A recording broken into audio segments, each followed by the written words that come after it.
Bonjour tout le monde, j'espère que vous allez bien, que vous avez passé une très bonne semaine. Alors aujourd'hui, je voulais vous parler en fait du CMT. Alors qu'est-ce que c'est le CMT? En fait, c'est l'acronyme utilisé pour donner l'accréditation Charter Market Technician.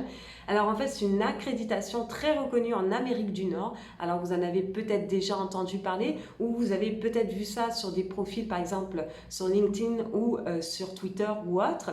En fait, c'est une accréditation comme le CFA qui est très reconnue, mais qui est pour l'analyse technique. Alors peut-être qu'en Europe, on utilise par exemple le CFT, qui est un petit peu similaire. Donc les deux accréditations sont quand même se ressemblent quand même assez. Mais en Amérique du Nord, on utilise beaucoup le CMT. Alors pourquoi j'en parle? Alors déjà dans un premier temps, c'est parce que moi-même j'ai commencé à compléter ce diplôme-là. Donc j'ai entamé le diplôme, pardon, je ne l'ai pas encore complété. J'ai passé donc le niveau 1 et en fait il y a 3 niveaux. Donc c'est un petit peu comme le CFA où vous avez 3 niveaux aussi. Là vous avez 3 niveaux. Et donc là je viens d'avoir le niveau 1 au mois de juin et j'entame le niveau 2 et ensuite il y a le niveau 3. Et ensuite, vous avez l'accréditation. Donc après, il faut faire quelques procédures, mais vous avez l'accréditation CMT. Alors, pourquoi je fais ça? Alors oui, parce qu'il faut toujours se poser un petit peu la question du pourquoi. Alors tout simplement, déjà pour approfondir mes connaissances personnelles, même si effectivement en étant sur les marchés au quotidien, on apprend. Mais là, il faut savoir que il y a beaucoup d'informations qui est contenues dans ce genre de, comment dire, d'examen. Et donc, vous apprenez beaucoup de contenu. Et d'ailleurs, j'étais très surprise parce que j'ai quand même un certain niveau en analyse technique puisque j'en fais quand même depuis 3 ans et demi. Et en fait, il y a beaucoup de choses à l'intérieur on pense tout connaître de l'analyse technique, mais il y a beaucoup de choses que je ne connaissais pas.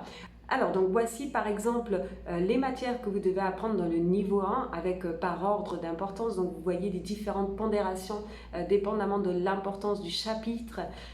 Donc là, par exemple, vous pouvez voir que tout ce qui est l'analyse de la tendance ou tout ce qui est chartisme ou les patterns ont des pondérations très importantes à l'intérieur du niveau 1 parce qu'on vous apprend quand même beaucoup de bases dessus.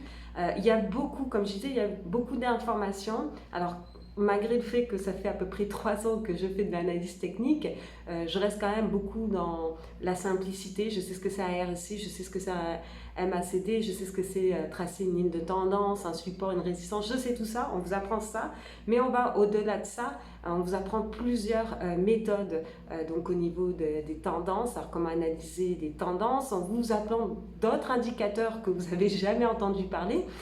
Vous verrez ça, vous pouvez voir ça à l'intérieur donc justement de ce livre-là, du contenu.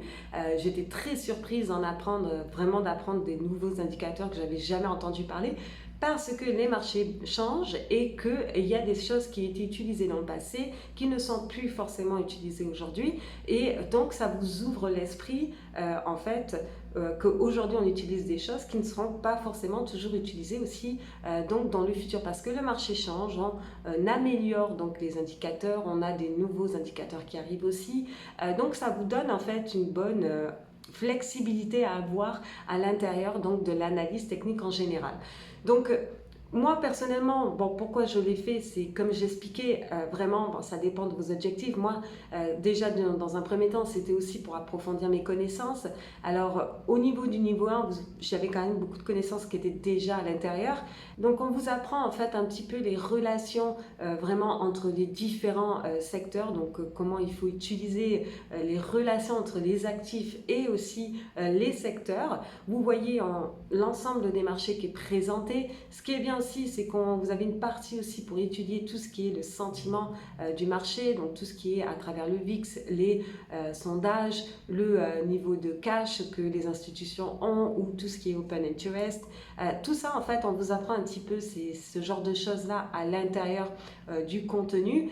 Et en fait, ça vous donne vraiment des bonnes bases pour commencer. Alors, est-ce que ça fait de vous un meilleur trader? Non, bien évidemment, on le sait très bien, dans le trading, c'est autre chose. Il y a l'attitude qui est très importante, donc il faut aussi donner une part de nous quand même à se concentrer sur son attitude parce que ça a une part importante dans la performance. Mais lorsque vous avez donc l'ensemble de ces connaissances-là plus l'attitude, ça explose. Et donc c'est ça l'avantage en fait. Et aussi, l'autre avantage, alors lorsque vous avez ce genre d'accréditation, pour tous ceux qui veulent travailler après auprès d'institutions ou autres, ça vous donne plus de crédibilité, bien évidemment, puisque vous avez une accréditation. Donc après, vous pouvez, lorsque vous avez le CMT, vous pouvez voir pour des opportunités, donc travailler comme conseiller en investissement, stratégiste, ou par exemple travailler en gestion de portefeuille, ou en hedge fund ou autre, faire du consulting, faire beaucoup de recherches. En fait, lorsqu'on a le CMT, c'est très utilisé pour faire de la recherche. Alors moi, j'adore ça. Je pourrais passer des heures devant mes écrans à faire la recherche sur les marchés.